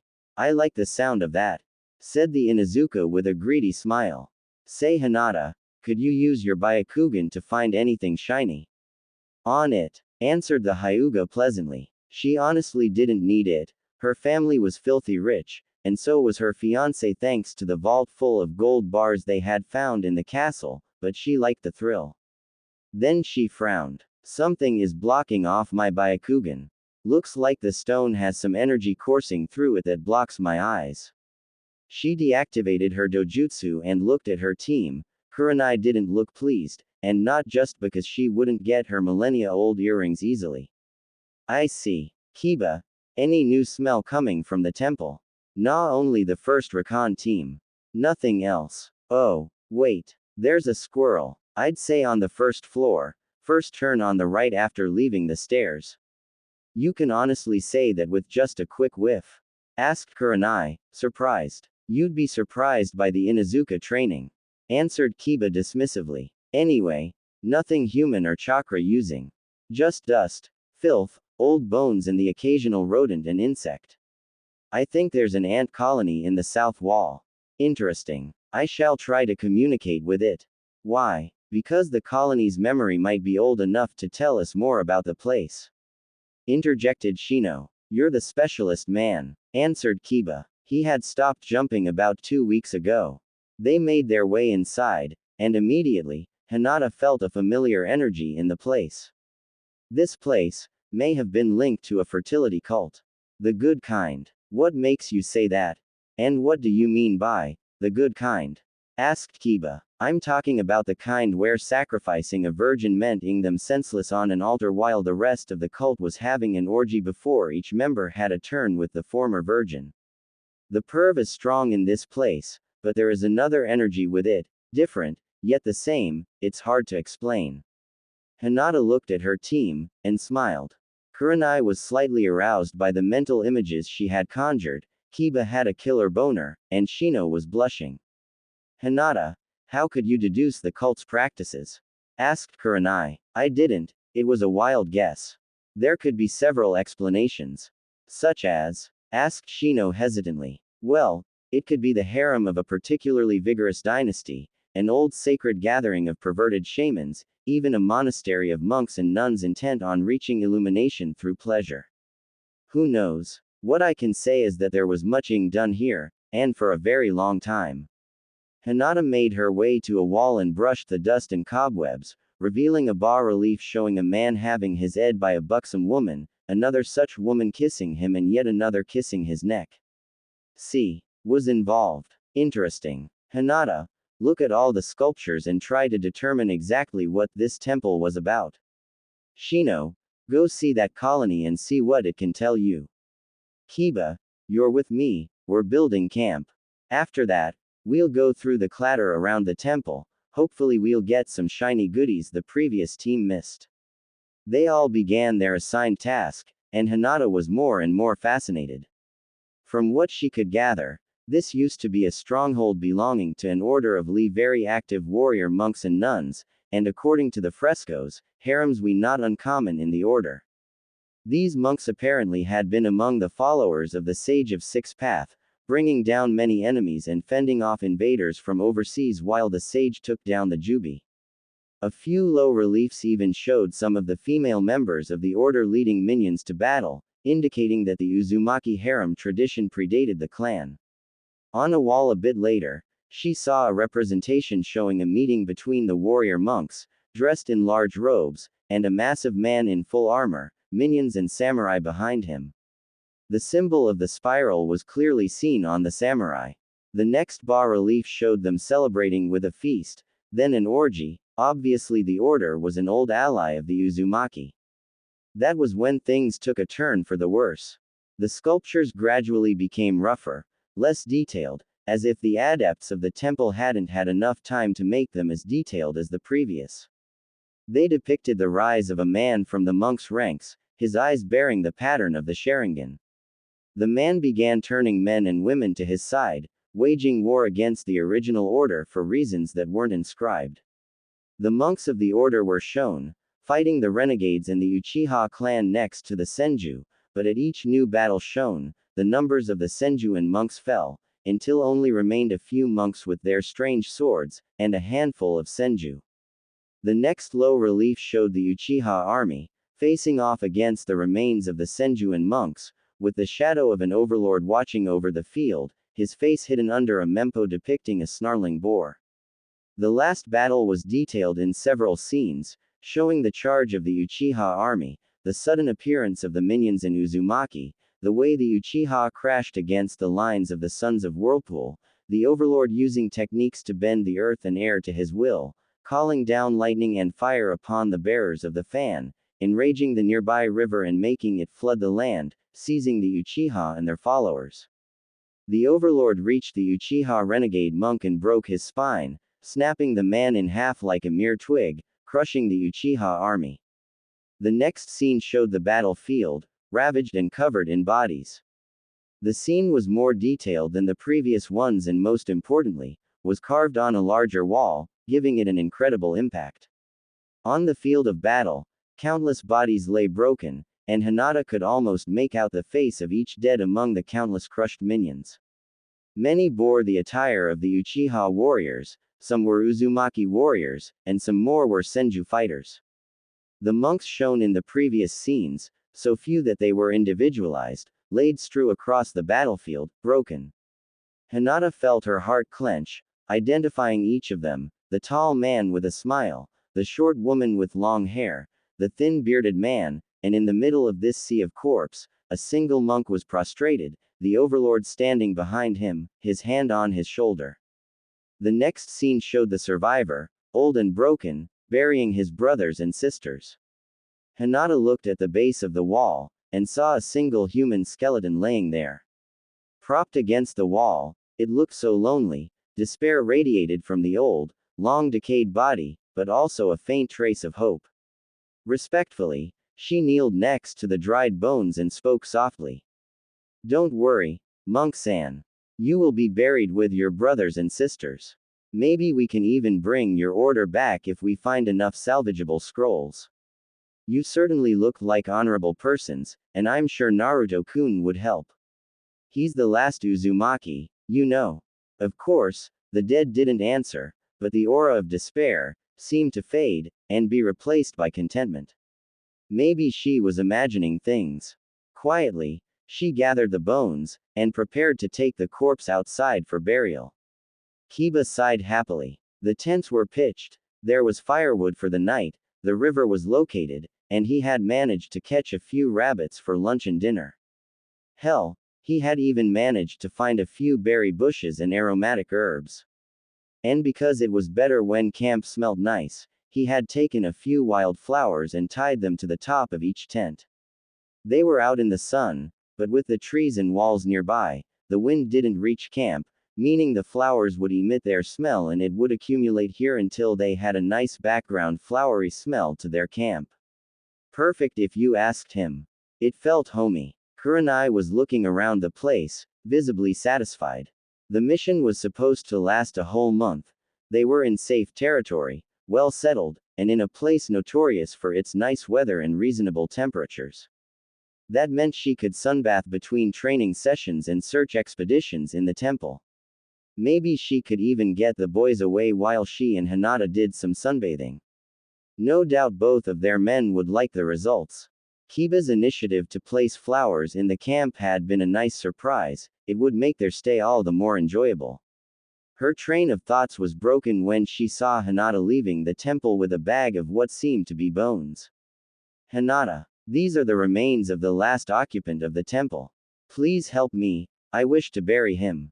Kurenai and Kiba looked at each other and shrugged before grabbing shovels and moving to help the young Hyuga. Once it was done, Kurenai asked Hinata what she had found, and the team proceeded to explain. So, they were pervy monks that were allied with the Uzumaki.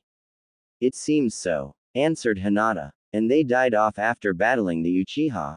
Asked Kurenai incredulously. Yes, alongside the Senju. So, no shiny goodies?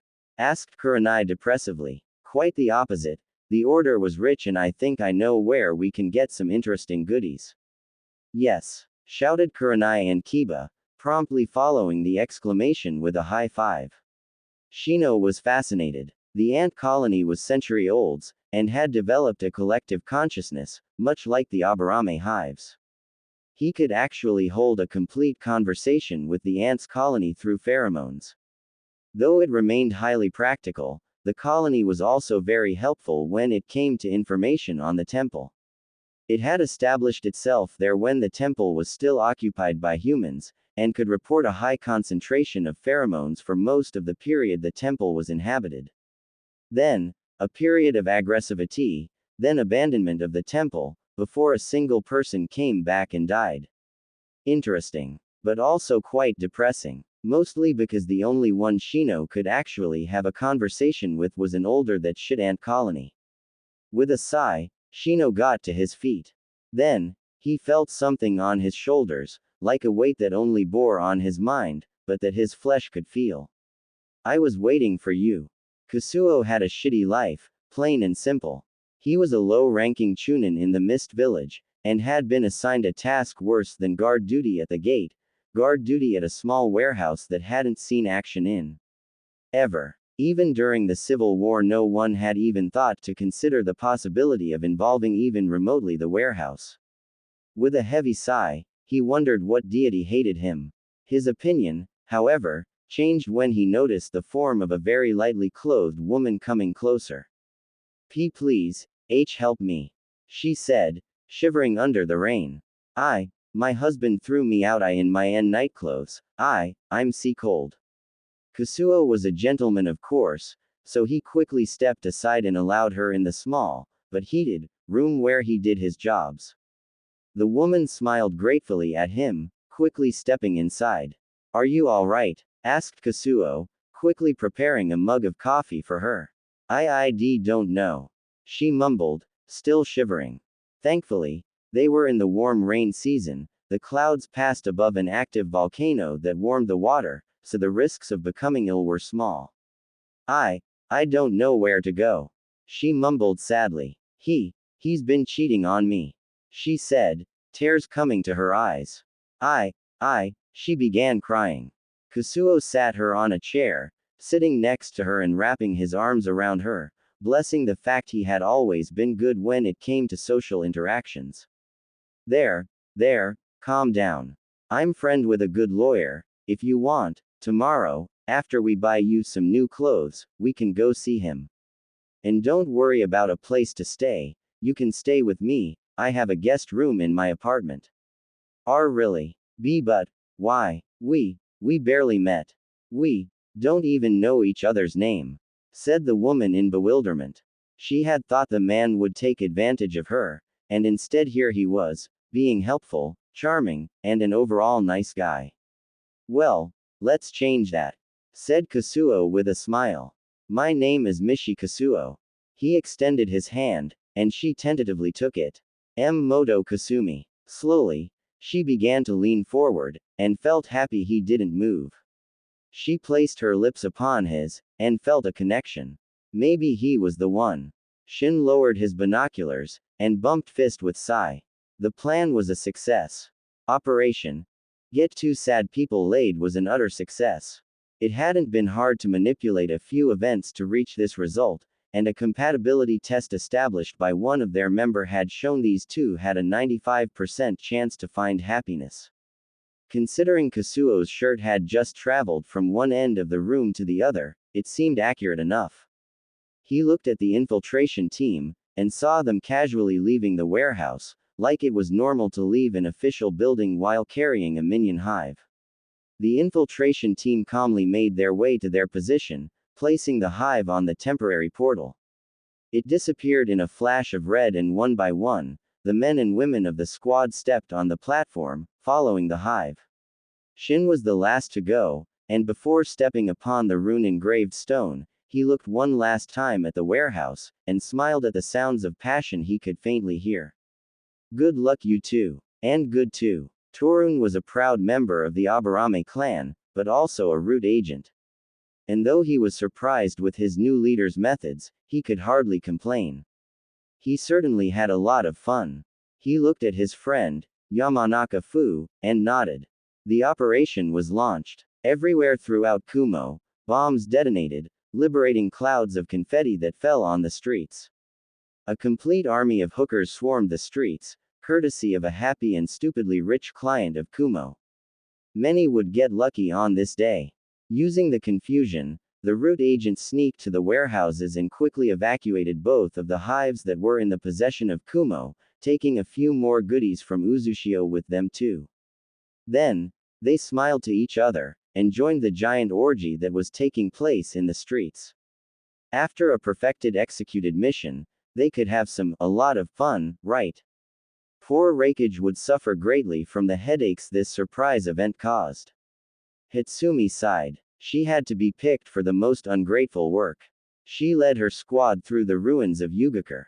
Since the Jashin cult had gone crazy and slaughtered everyone, the village was abandoned, and no one came here, mostly because of what the attack had left behind.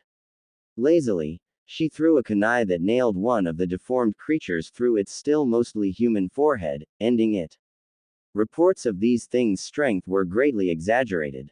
Finally they reached the ruined warehouse, and quickly threw the portal gem on the ground, creating the temporary portal. They went in, retrieved the poison hive, and placed it on the portal, along with most of the content of the warehouse. Then, they prepared to comb the city for shiny goodies, as the tradition dictated, but were interrupted by, of all things, a group of cats. A large group of cats.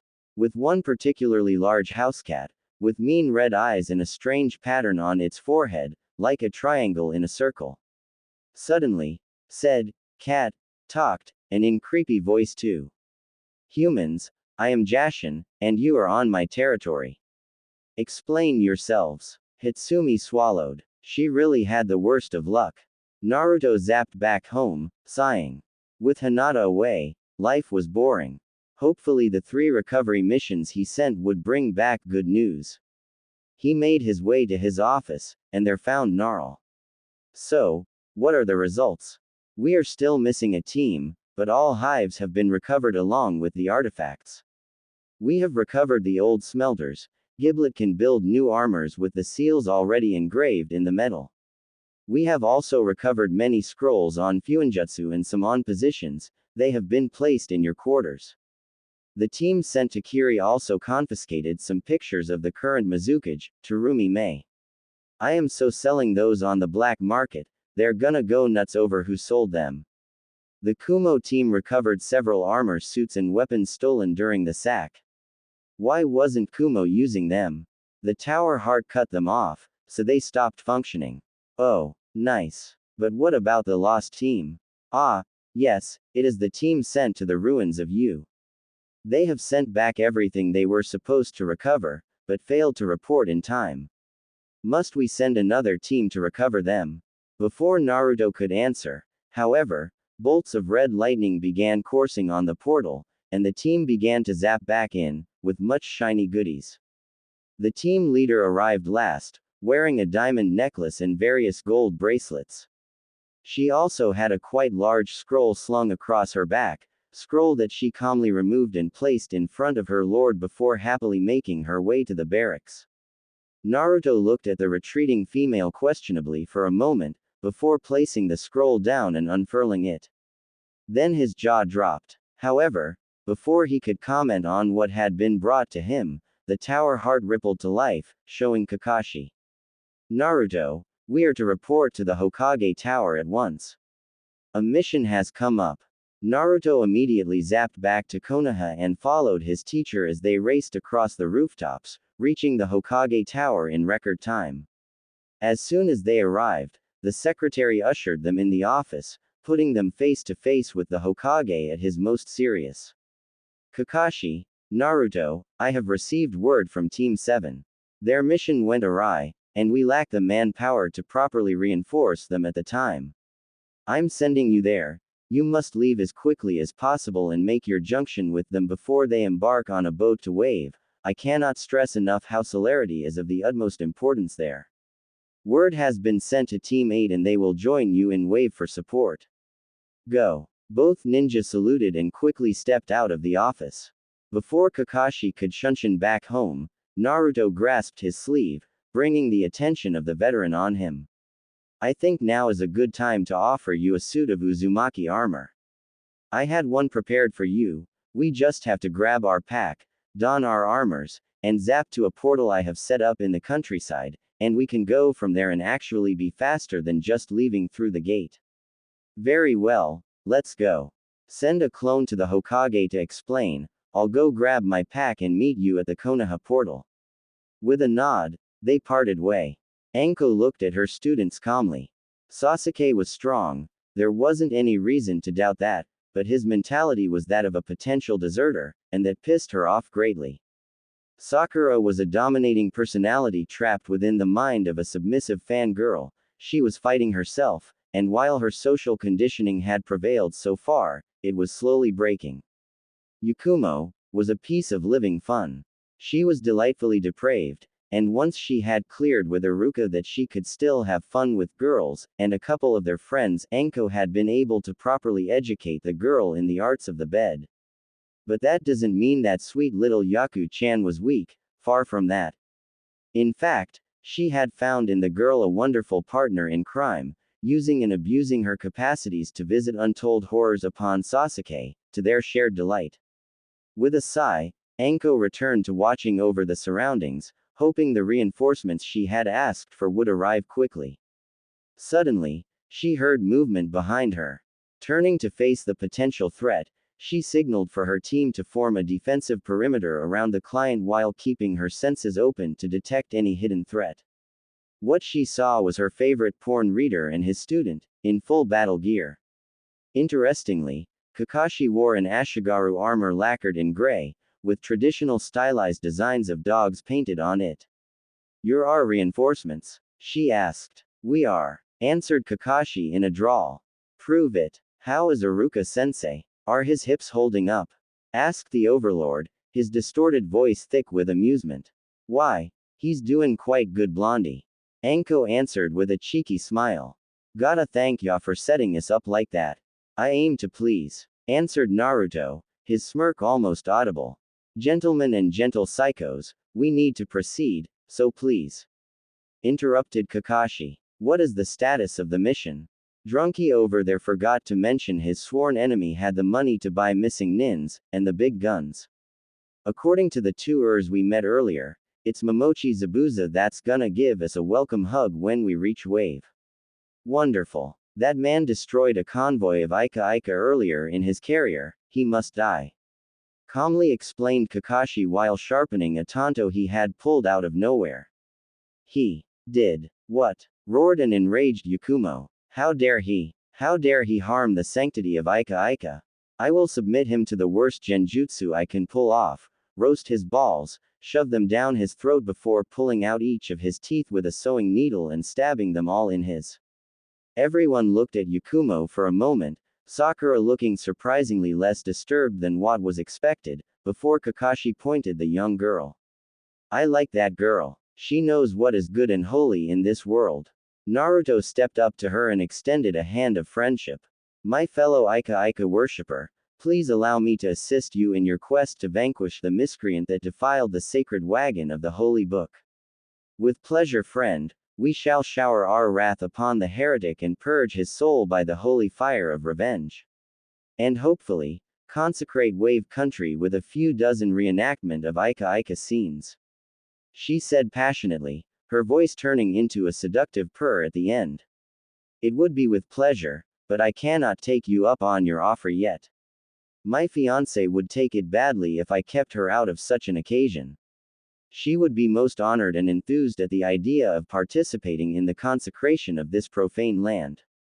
Anko and Kakashi looked on, a tear of pride flowing down their cheeks. Tazuna looked completely shocked, and was looking at his empty bottle of sake accusingly, his eyes spelling clearly his thoughts. Why did you betray me so, in my hour of greatest need? Team 7 and Kakashi were walking down the dirt path leading to Tazuna's house. They had disembarked from the fisherman's boat a short while ago and were now walking a sparsely used path to reach his home safely. However, with the knowledge of exactly who they were fighting, the mist rolling about the area gave away the fact it was about as safe as the Yondaime Day in Iwa. Not exactly a good place to be if you were from Konoha. Thankfully, they had a plan. Oi, Zabi-chan, come out and play, yelled Anko loudly, her voice echoing throughout the forest. I have a few spankings for ya. Anko proceeded to pull out a wooden paddle. And I got your favorite toy too. Come on, Cupcake, come out and call me mommy. The massive sword that came flying at her was her answer. Sadly for Zabuza, he had leapt to land on the handle of his sword without checking if it was there, simply because he was too incensed. That is why he hadn't noticed Kakashi uppercutting the sword away while keeping his nose in his book. And that is why he found himself bouncing off a tree, looking utterly ridiculous. What the? That was about as far as he got before Anko demonstrated her talent in paddle wielding by sending him flying via a powerful falcon paddle to the rear. While he regained his bearings and found his sword, the Konoha group calmly organized themselves, taking their sweet time to pick the exact best position at the millimeter. By the time Zabuza had gathered his wits and weaponry and landed in front of the teams again, Sasuke and Sakura were guarding the client and looking at their comrades like they were crazy. Naruto had stricken a pose with his tachi drawn and pointed at Zabuza. Yakumo was levitating in the air with an air of evilness floating about her. Anko was smiling cheekily while juggling her paddle, and Kakashi had turned a page. And that's when things took a turn for the worse, again. Straight from the sky, falling from who knows what, came Team 8. Kurenai looked normal enough, and Hinata was wearing her armor. It was just that both Kiba and Shino were wearing large, brown robes and wielding buzzing swords made of light, purple for Shino, red for Kiba. Omake. Tsuneo loved women. And when I say loved, I mean loved. Almost on a Jiraiya level. But without the morals. You see, Kazuo wanted to have fun, more than anything, which is why he had dumped Kasumi. The only reason he had married her was because his parents had forced him to. As such, he felt no obligation to be loyal to her. The facts that she had been forced to dump her boyfriend, which she loved, that she had given him her virginity while not loving him, or that she had stopped her studies were, in his mind, not reason enough to be loyal to her. Yes, he was that kind of man. However, it was common knowledge in the elemental nations that there was an immaterial entity with a slight vindictive streak prancing around the world and going by the name of karma. Said entity was just about to strike, and did so in the form of a knock on the door. Tsuneo opened the door, feeling annoyed that his morning was delayed, and snapped an angry, "What?" at the man in front of him. He was tall, had white, bluish hair, a smile filled with the shark-like teeth so common in Kiri, was wearing glasses, an expensive-looking kimono, and had in his hands a bunch of papers. "Hazuka Magabe, your wife's lawyer. Here are the divorce papers," he said, presenting the papers to him, and smiling a demonic-looking smile. Now, Tsuneo knew why the man was called the demon lawyer of the mist. Zabuza had a blank look in his eyes as he looked at the newly arrived team. "Where the did you come from?" tumbled out of his lips. Shino merely pointed upward, where there was only a clear blue sky. Sasuke looked at the sky, then at Team 8, then back at the sky, before uttering a surprised, "What the swag?" was Shino's only answer. That's when Zabuza decided he had enough of this nonsense and charged. Immediately, he was intercepted by the two Jonin, with Anko blocking his mighty sword with her paddle and Kakashi jump kicking at his head. Zabuza looked at the paddle with wide eyes before dodging the kick, resulting in yet another falcon paddle to the rear. Flipping in mid-air, he landed on his feet and looked at the two Jonin in disbelief. A wooden paddle was not supposed to be able to hold off the Kubikiribocho. People were not supposed to appear out of nowhere. And most importantly, a young teen was not, under any circumstances, supposed to be floating a few centimeters above ground with her hair dancing in a non-existent wind, ethereal flames spinning around her and generating killing intent absolutely off the charts.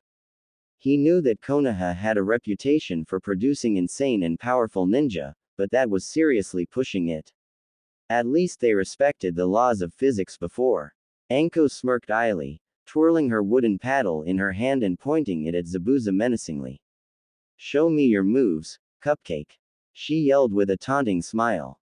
Meanwhile Kakashi has somehow summoned a tribunal, and was sitting as the judge, in ceremonial robes. Case 22-369, Momochi Zabuza. The charges are as follow.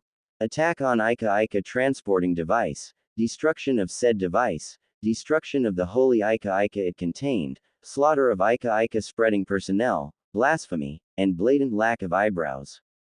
What do you plead, Zabuza-san?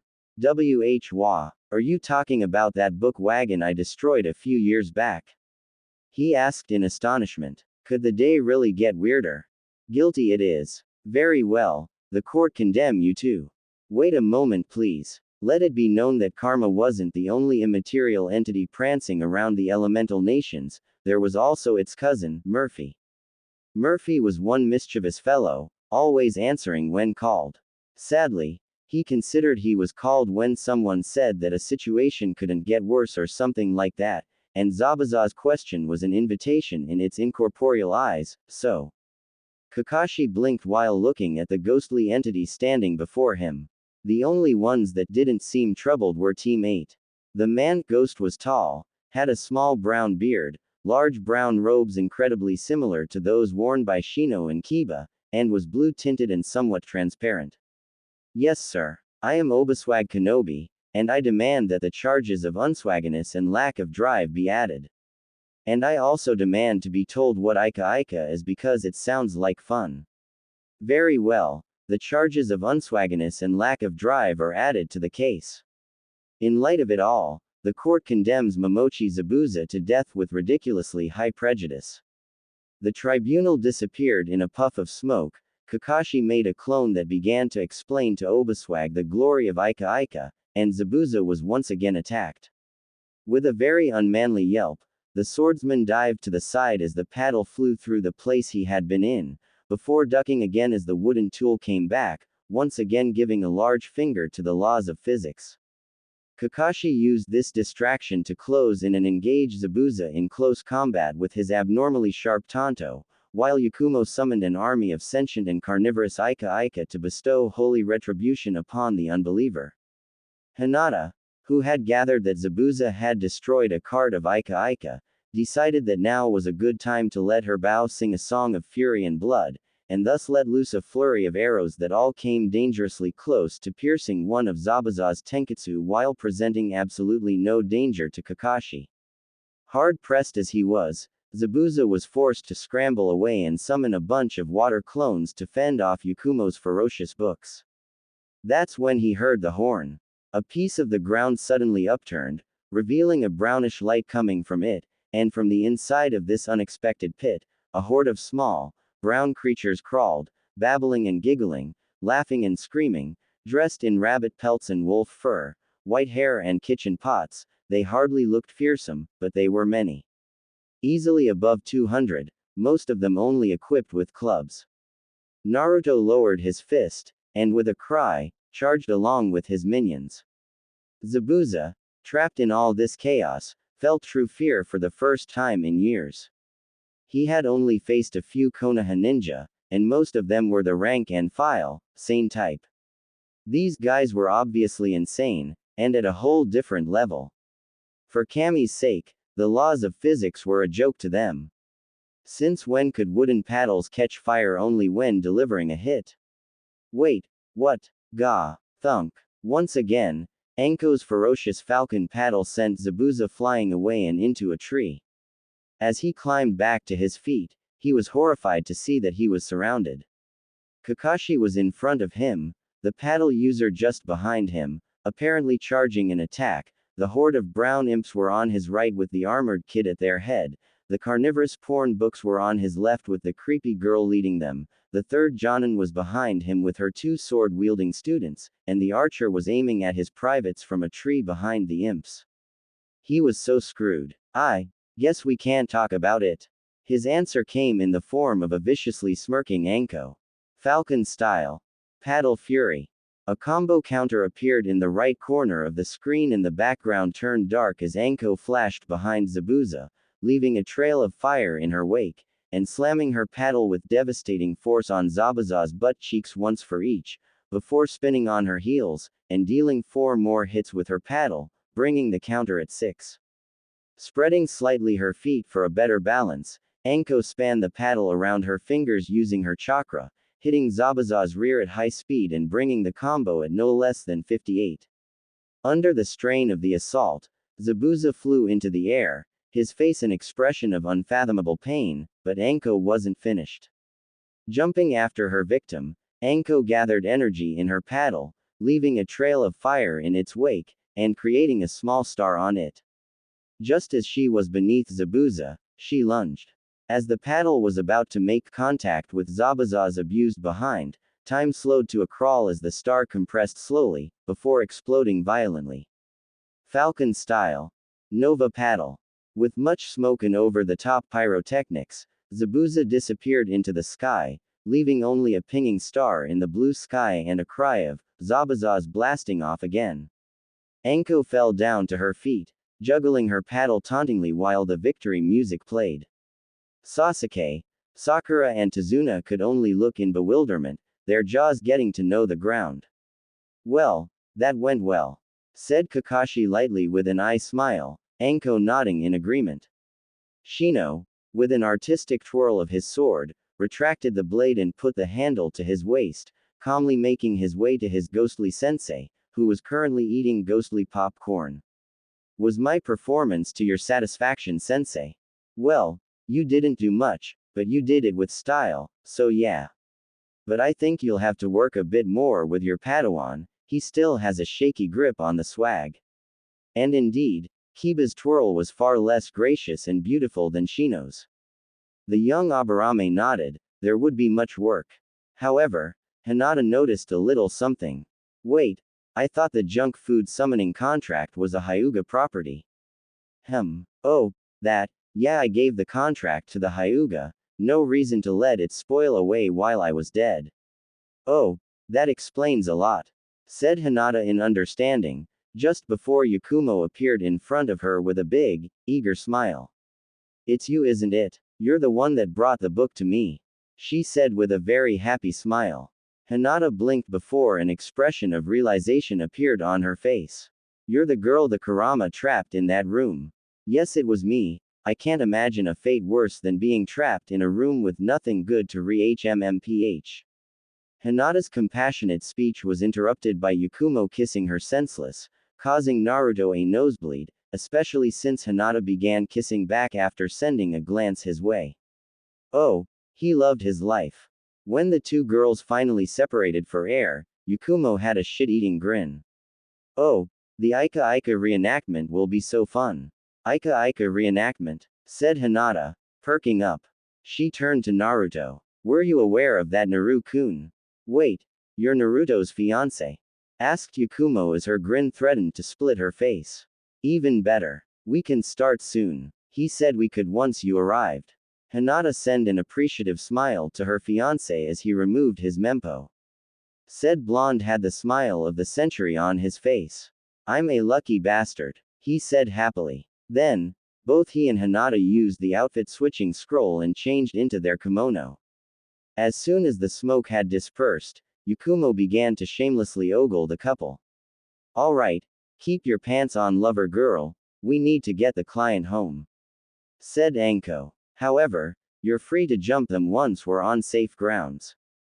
Yakumo grinned lecherously. Her program once they were safe was pretty obvious to everyone. Zabuza was, to put it shortly, in pain. The fact that his defeat had been administered in such an embarrassing way did not help.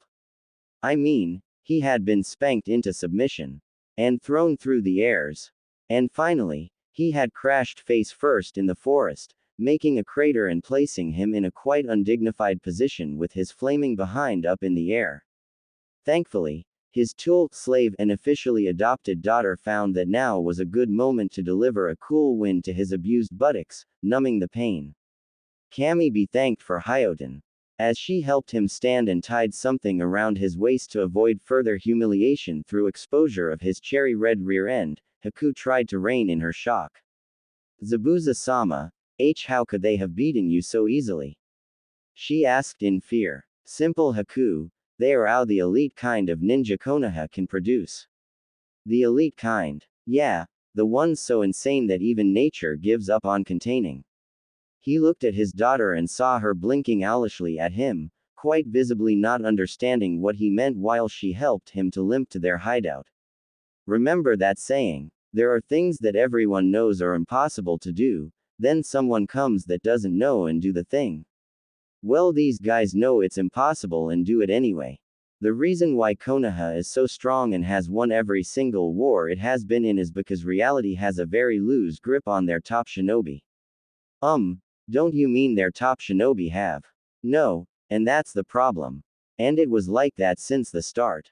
The Shadaime Hokage was a complete hyperactive goofball that married a trigger-happy seal master specialized in wide-area explosions and containment, generally of said explosions. The Nadaime was an asshole of legendary proportion that managed to look innocent while humiliating every last one of his enemies. The Sandaime, a benevolent grandfather. The old monkey is a master seducer that worked in tandem with his wife. The both of them convinced more kunoichi to join Konoha than anyone else before, and those that resisted were literally, into joining them. I heard the old bastard had a freaking harem at his peak. And no one else could equal them? Asked a positively aghast Haku. There was one village, Uzushiogakure, home of the Uzumaki clan, that was at least as demented as Konoha. It took over 45,000 shinobi, trained specifically for the occasion, to take down 5,000 nut jobs. And the number of survivors was so small that they all fit in one boat.